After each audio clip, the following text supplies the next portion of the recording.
Good day everyone, this is Sir Kent and today magkakaroon tayo ng fast drill patungkol po sa mga teorya na pinagmula ng wika na talagang lumalabas sa ating general education sa board exam.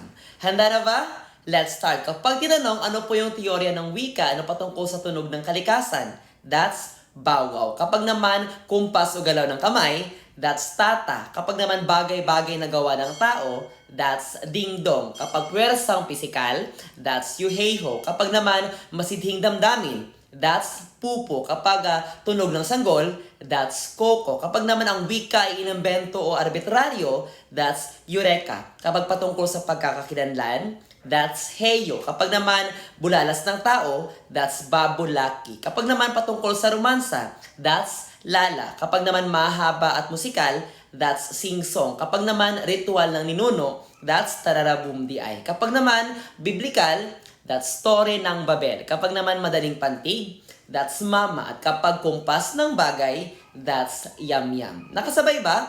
I hope na nakasabay po tayo, no? Ibabalik-balikan nyo lang po yung ating video para ma-master po yung iba't ibang teorya na pinagmula ng wika.